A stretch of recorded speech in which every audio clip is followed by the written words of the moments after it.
Hello everyone, this is Ramashray Kumar from BHU agriculture. और इस video में हम डिस्कस करने वाले हैं एग्रीकल्चरल इकोनॉमिक्स के बारे में।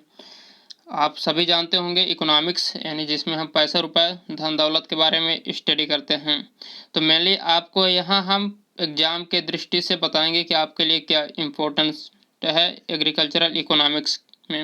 वैसे पढ़ने के लिए तो इसमें बहुत सारा है, लेकिन आपको उतना ही पढ़ना है जितना आपके लिए इम्पोर्टेंट है। ठीक, बहुत ज़्यादा में नहीं जाना है। ज़्यादा आप पढ़ेंगे तो ज़्यादा कन्फ्यूजन होगा। आप टू द पॉइंट पढ़िए जो एग्ज़ाम में आने वाला है। तो चलिए डिस्कस करते हैं। तो इकोनॉमिक्स में दो ये जो नाम है यहाँ पर आपको दिख रहा होगा, दो नाम बहुत इम्पोर्टेंट है, एडम स्मिथ और मार्शल। तो इसके बारे में, इन दोनों के बारे में आपको इनका बुक जानना है, ठीक ना। तो पहला है जो एडम स्मिथ है, वो इकोनॉमिक्स को वेल्थ साइंस ऑफ वेल्थ बोला है। ठीक, जो एडम स्मिथ हैं ये इकोनॉमिक्स को धन का विज्ञान बोले हैं, और इनका जो बुक है वो वेल्थ ऑफ नेशंस है।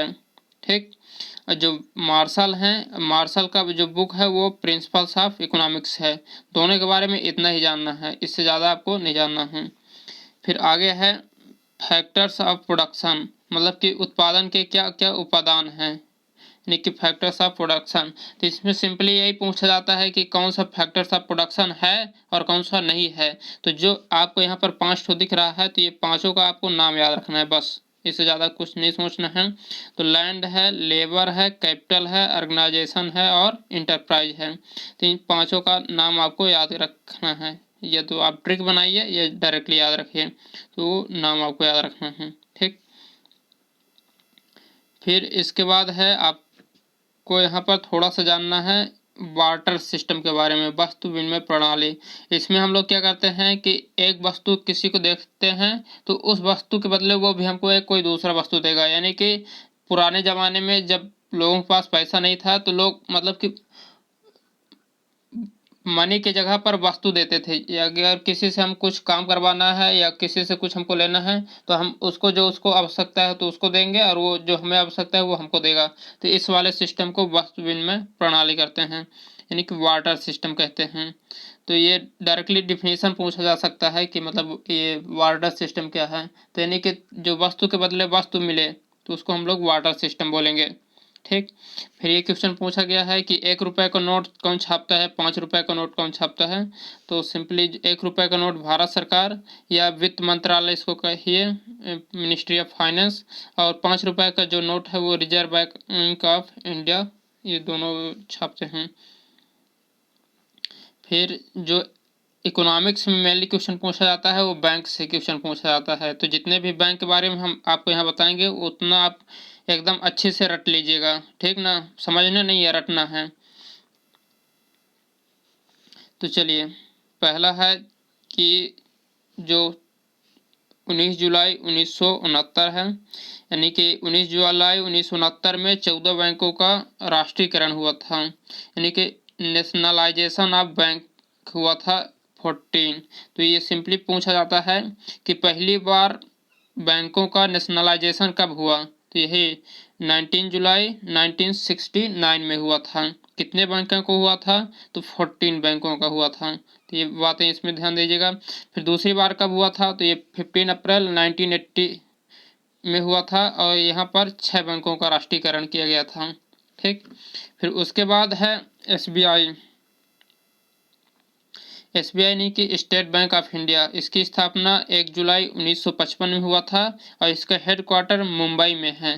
तो आपको ऐसे ही डायरेक्टली याद करना है, इससे ज़्यादा आपको नहीं जाना है, ठीक ना। तो एसबीआई ने स्टेट बैंक ऑफ इंडिया, इसकी स्थापना 1 जुलाई 1955 में हुआ था, इसका हेडक्वार्टर मुंबई में है। क्वेश्चन भी ऐसे ही पूछा जाएगा। फिर भारत का केंद्रीय बैंक कौन सा है, तो reserve bank of India Bharat का सेंट्रल बैंक है। ये क्वेश्चन पूछा गया है आरबीआई के बारे में। ठीक, फिर आरबीआई के बारे में अच्छे से देख लेते हैं। आरबीआई, तो आरबीआई का हेडक्वार्टर है वो मुंबई महाराष्ट्र में है। ठीक, इसकी इस्टेब्लिशमेंट हुआ था 1 अप्रैल 1935 को। तो जब इस्टेब्लिशमेंट इसका किया गया था उस समय 5 करोड़ की इसमें मतलब कि मनी था इसके पास, 5 करोड़ मनी लगाकर इसको इस्टेब्लिश किया गया था। फिर इसका गवर्नर की बात आता है, तो इसका जो फर्स्ट गवर्नर ओसबोर्न स्मिथ हैं और वर्तमान में शक्तिकांत दास हैं। ठीक, वर्तमान में शक्तिकांत दास हैं और सबसे पहले वाले ओसबोर्न स्मिथ हैं। ठीक, इसका जो ऑनर होता है मिनिस्ट्री ऑफ फाइनेंस है और मतलब कि यह भारत सरकार का ही है, भारत सरकार यह मिनिस्ट्री ऑफ फाइनेंस है। ये किसके रिकमेंडेशन से बना था? तो ये हिल्टन यंग कमीशन के रिकमेंडेशन से आरबीआई को बनाया गया था। ठीक, फिर उसके बाद नाबार्ड है, तो इससे कई बार क्वेश्चन पूछा गया है, तो इसको आप डोंट मिस।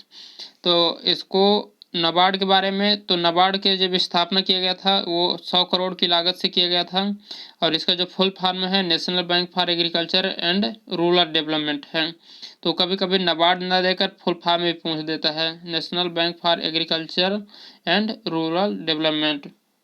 ठीक, और इसकी स्थापना किस पंचवर्षीय योजना यानी कि 5 ईयर प्लान में किया गया था? तो 6वीं पंचवर्षीय योजना में किया गया था। ठीक ना।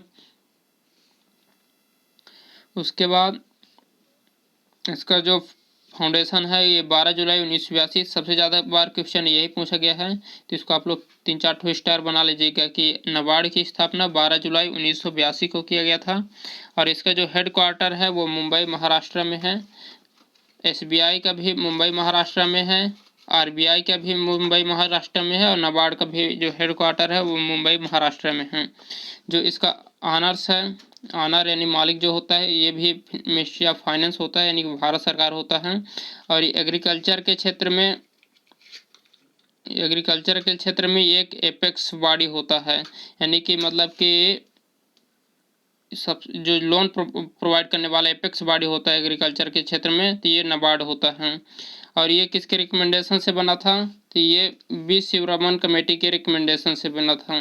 नहीं, जो नाबार्ड है वो बी शिवरामन कमेटी के रिकमेंडेशन से बना था। ठीक, फिर उसके बाद है लैंड डेवलपमेंट बैंक यानी कि एलडीबी, लैंड डेवलपमेंट बैंक, भूमि विकास बैंक।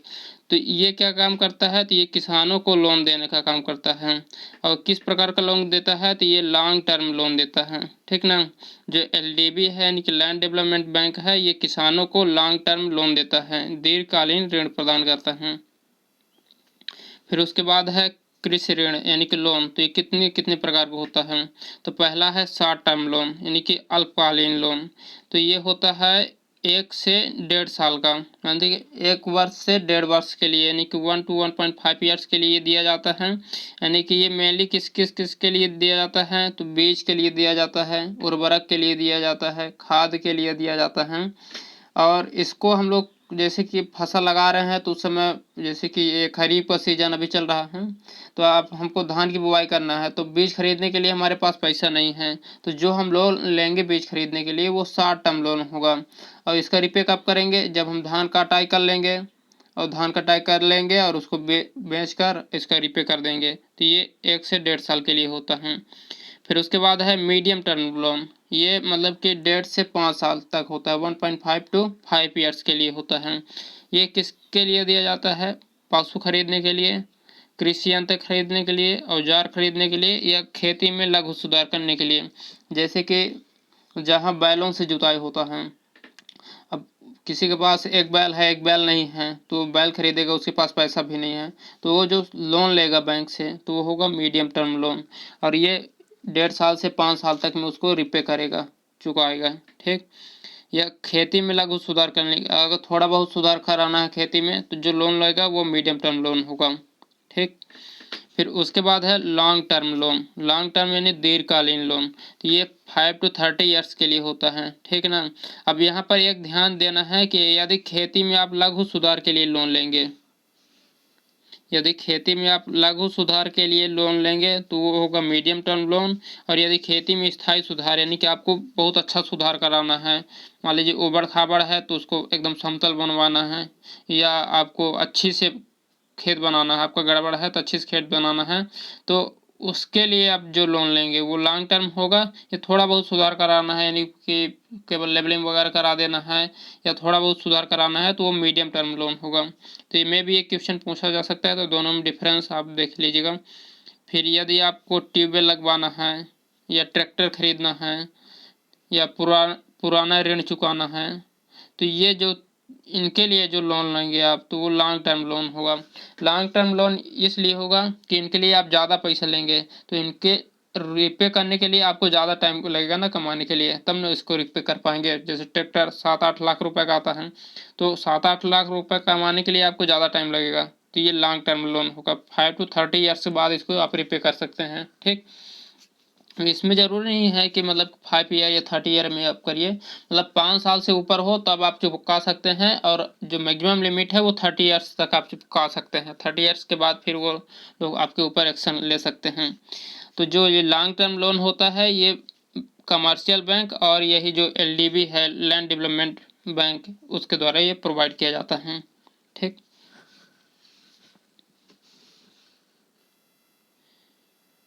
फिर एक ये सबसे इम्पोर्टेंट है यहाँ पर, ये और नाबार्ड दोनों बहुत बार पूछा गया है, इसको RRB भी बोलते हैं। ठीक, RRB। एक चीज़ आपको ये बता दें कि जितने भी बैंक हम यहाँ पर बता रहे हैं, एग्रीकल्चर क्षेत्र में सबसे ज़्यादा नौकरी बैंक में ही आता है।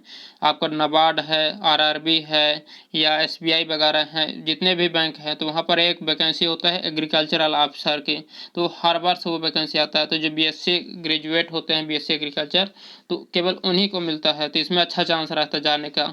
और ज़्यादातर BSc एग्रीकल्चर ग्रेजुएट लोग इसी में जाते हैं जिसको नौकरी की जल्दी आवश्यकता होती है, तो ये लोग ज़्यादातर बैंक में जाते हैं, एग्रीकल्चर फील्ड ऑफिसर बनते हैं या एग्रीकल्चर ऑफिसर बनते हैं। ये RRB। तो ये मतलब कि सबसे ज़्यादा जो नौकरी आता है एग्रीकल्चर में वो बैंक के क्षेत्र में भी आता है। तो ये लोग आप इनके बारे में जानने रहिएगा, क्योंकि ये आपको आगे चल के BSc करने के बाद भी काम आने वाले हैं, और यहाँ भी आप यहीं जाकर नौकरी भी करने वाले हैं। सब तो नहीं करेंगे लेकिन मैक्सिमम लोग यही करते हैं।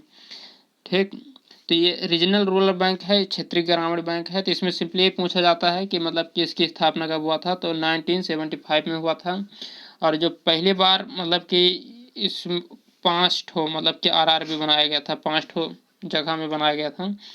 और 2 ऐसे स्टेट हैं जहां एक भी RRB नहीं है, यानी रीजनल रूरल बैंक नहीं है, तो गोवा तथा सिक्किम में कोई भी RRB नहीं है। एक चीज़ आपको बता दें कि जो RRB में वैकेंसी आता है वो 2 साल एक्सपीरियंस लेता है, तो यानी कि आप कहीं पर 2 साल काम कर लेंगे BSc करने के बाद, फिर आप RRB में अप्लाई कर सकते हैं। ठीक ना, तो ये भी आप जाने रहिए। फिर यहाँ पर है प्लानिंग कमीशन। तो प्लानिंग कमीशन या योजना आयोग है, इसकी स्थापना 15 मार्च 1950 में हुआ था, और इसका जो हेडक्वार्टर है न्यू दिल्ली में है। ठीक, जो प्रधानमंत्री होता है इसका पदेन अध्यक्ष होता है, मतलब कि वो यानी कि जो भी प्रधानमंत्री बनेगा वो इसका अध्यक्ष हो जाएगा अपने आप। ठीक, फिर 17 अगस्त 2014 में इसका नाम योजना आयोग से बदल करके नीति आयोग कर दिया गया था। ठीक, फिर उसके बाद है 5 ईयर प्लान, यानी कि पंचवर्षीय योजना। तो दोनों में हमको कंफ्यूज हो जाता है ज़्यादातर। ठीक ना, क्या कंफ्यूजन होता है कि जो ये प्लानिंग कमीशन है वो 15 मार्च 1950 में स्थापना हुआ था, और जो फर्स्ट ईयर प्लान है वो 1 अप्रैल 1951 से शुरू होता है, और ये 31 मार्च 1956 तक जाता है। तो दोनों को ध्यान दीजिएगा, जो प्लानिंग कमीशन है 15 मार्च 1950, जो फर्स्ट ईयर प्लान है 1 अप्रैल 1951 से शुरू होता है और 31 मार्च 1956 तक चलता है। ठीक, उसके बाद है टाइप ऑफ फार्मर। तो फार्मर कितने प्रकार के होते हैं, तो यहाँ पर बताया गया है 5 प्रकार के हैं। ये डिफरेंट बुक में आपको डिफरेंट मिलेगा, लेकिन जो मेन है वो मेन ही रहेगा। जैसे कि मार्जिनल फार्मर कौन होगा, वो जिसके पास 1 हेक्टेयर से कम भूमि होगा वो मार्जिनल फार्मर होगा। स्मॉल फार्मर कौन होगा, जिसके पास 1 हेक्टेयर से 2 हेक्टेयर तक का भूमि रहेगा वो स्मॉल फार्मर होगा। ये दोनों सब में मिलेगा। फिर है सेमी मीडियम फार्मर कौन होगा, जिसके पास 2 से 4 हेक्टेयर तक भूमि होगा वो सेमी मीडियम फार्मर होगा। मीडियम फार्मर कौन होगा, जिसके पास 4 हेक्टेयर से 10 हेक्टेयर तक भूमि होगा वो मीडियम फार्मर होगा। लार्ज फार्मर कौन होगा, जिसके पास 10 हेक्टेयर से अधिक भूमि रहेगा वो हो जाएगा लार्ज फार्मर। तो ये क्वेश्चन पूछे जाते हैं, तो इनको आपको अच्छे से रट लेना है। Marginal farmer less than 1 hectare, small farmer 1 to 2 hectare land, semi medium farmer 2 hectare से 4 hectare land, medium farmer 4 hectare to 10 hectare land और large farmer more than 10 hectare land. ठीक, इनको आप लोग रट जाइए। फिर है मिनिमम सपोर्ट प्राइस, यानी कि न्यूनतम समर्थन मूल्य। इसको शॉर्ट फॉर्म में हम लोग एमएसपी भी बोलते हैं। ठीक, अब इसमें कुछ कंफ्यूजन हो जाता है, वो आपको हम बता रहे हैं अभी। इसका जो एमएसपी का रिकमेंडेशन होता है वो सीएससीपी के द्वारा किया जाता है। ठीक, और जो इसका अनाउंस किया जाता है वो गवर्नमेंट ऑफ इंडिया के द्वारा किया जाता है। मान लीजिए कि सीएससीपी ये कहता है कि गेहूं का मूल्य 2000 रुपये होना चाहिए, तो जरूरी नहीं है कि गवर्नमेंट उसको मान ही ले कि गेहूं का मूल्य 2000 होना चाहिए। वो उससे कम भी कर सकता है, अधिक भी कर सकता है। ठीक, इस बात को आप लोग ध्यान दीजिएगा कि केवल ये रिकमेंड कर सकता है कि इसका इतना होना चाहिए, मतलब उसका कैलकुलेशन करके रिकमेंड करता है कि हाँ गेहूं का मूल्य ये होना चाहिए, आपका धान का मूल्य ये होना चाहिए, तो वो रिकमेंड करता है। ठीक, और गवर्नमेंट ऑफ इंडिया इसका अनाउंस करता है। तो शायद वर्तमान में अभी गेहूं का जो रेट चल रहा है वो 1875 पर क्विंटल चल रहा है।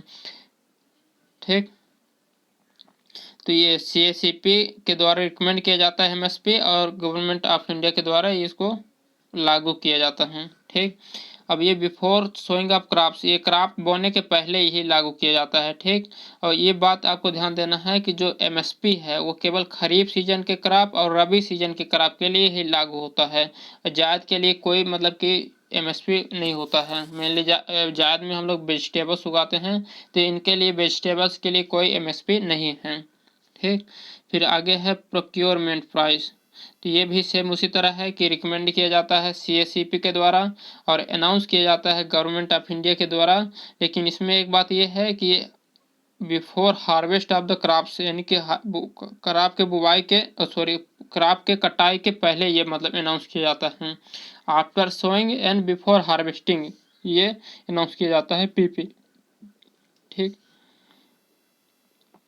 फिर है सीएससीपी, यानी कि commission on agricultural cost and price, कृषि लागत एवं मूल्य आयोग। तो इसकी स्थापना 1965 में हुआ था, और ये रिकमेंड क्या क्या करता है, एमएसपी करता है, एसएसपी करता है और पीपी करता है, जो आपको पिछले बता चुके हैं। ठीक, फिर है तक्काबी। तक्काबी क्या होता है, जब कोई अकाल आता है या जो आपदा आता है तो उस समय जो लोन प्रदान किया जाता है उसको हम लोग क्या बोलते हैं, तक्काबी। ठीक, फिर ये है पॉपुलेशन थ्योरी, यानी कि जनसंख्या सिद्धांत। तो जनसंख्या सिद्धांत किसके द्वारा दिया गया था, तो ये माल्थस के द्वारा दिया गया था। जनसंख्या सिद्धांत माल्थस के द्वारा दिया गया था। ठीक, फिर है भूदान आंदोलन। ये भूदान आंदोलन इसको चालू करने वाले हैं विनोबा भावे, और कहाँ से चालू किए थे, तो ये हैदराबाद से चालू किए थे इसको। ठीक, फिर इस पेज में जितना भी बताएंगे वो आपको रटने वाला है, ये क्वेश्चन आते रहते हैं। ठीक ना, तो इसमें है जैसे एक मार्ग है, तो ये 1937 में इसकी स्थापना हुआ था। इसका हेडक्वार्टर नागपुर में है, और ये क्या काम करता है, तो ये purity and quality of agricultural product check करता है। ठीक, फिर उसके बाद एफसीआई है, तो इसमें भी जॉब आता है एग्रीकल्चर का। तो ये फूड कॉरपोरेशन ऑफ इंडिया है, 1 जनवरी 1965 में मतलब कि इसका स्थापना हुआ था। FAO है, यानी कि फूड एंड एग्रीकल्चरल ऑर्गेनाइजेशन है, जिसका मतलब कि रोम में हेडक्वार्टर है। 1945 में इसकी स्थापना हुई थी। WTO है, वर्ल्ड ट्रेड ऑर्गेनाइजेशन, इसकी स्थापना 1 जनवरी 1995 में हुआ था, और इसका जो हेडक्वार्टर है वो जिनेवा स्विट्जरलैंड में है। ठीक, फिर उसके बाद है नियाम, यानी कि national institute of agricultural marketing. इसकी स्थापना 8 अगस्त 1988 में हुआ था, और इसका जो हेडक्वार्टर है जयपुर राजस्थान में है। ये क्वेश्चन पूछा गया है। ठीक, फिर उसके बाद ट्राइफेड है, 1987 में इसकी स्थापना हुई थी, ट्राइबल कोऑपरेटिव मार्केटिंग फेडरेशन। आपको क्या करना है, दोनों पढ़ना है। इसका जो शॉर्ट नेम है ट्राइफेड उसको भी याद रखना है, इसका फुल नेम भी याद रखना है, ट्राइबल कोऑपरेटिव मार्केटिंग फेडरेशन। पता चला कि ये शॉर्ट फॉर्म वाला ना दे, फुल फॉर्म दे दे, तो आपको पता लगेगा कि कुछ दूसरा पूछा गया है। तो आपको दोनों याद रखना है, ट्राइबल कोऑपरेटिव मार्केटिंग फेडरेशन। फिर अपेडा है, ये क्वेश्चन पूछा गया है, 1986 में इसकी स्थापना हुई था और न्यू दिल्ली में इसका हेड क्वार्टर है। और इसका जो फुल फॉर्म है agricultural and processed food product export development authority. फिर उसके बाद DMI है and directorate of marketing and inspection, इसका हेड क्वार्टर फरीदाबाद में है और इसकी स्थापना 1935 में हुआ था। फिर उसके बाद नेफेड है, 1958 में इसका स्थापना हुआ था, national agricultural cooperative marketing federation. तो ये सारा चीज़ आपको इसमें रटने वाला है, कुछ समझाने का है नहीं, तो आप इसको रट लीजिएगा। और जो लोग हम लोगों का नोट्स वगैरह परचेज किए हैं उनको इसका PDF मिल जाएगा ऐप पर, तो आप लोग BHU एग्रीकल्चर ऐप पर जाकर चेक करिएगा। आप जो लोग ऑलरेडी कोर्स परचेज किए हैं तो उनको ये नोट्स मिल जाएगा, और जो लोग अभी परचेज नहीं किए हैं तो वो लोग भी परचेज कर सकते हैं, क्योंकि हम लोग पिछले साल हम लोगों के नोट्स से 42 क्वेश्चन आया था, तो आप लोग पढ़ सकते हैं एग्रीकल्चर नोट्स से। और दूसरा इधर उधर आपको भटकना ज़्यादा नहीं है, जहाँ से भी पढ़िएगा आप लोग तो उसमें स्थिर रहिएगा और ज़्यादा से ज़्यादा क्वेश्चन प्रैक्टिस करिए। जितने ज़्यादा आप लोग क्वेश्चन प्रैक्टिस करेंगे उतना ज़्यादा आपका जो डाउट होगा वो क्लियर होगा। तो ये सारा चीज़ था एग्रीकल्चरल इकोनॉमिक्स में, तो ये सारा चीज़ आपको रट लेना है, और कहीं पर डाउट होता है तो आप लोग कमेंट करके ज़रूर बताएं। Thank you for watching this video. फिर हम मिलेंगे अगले वीडियो में।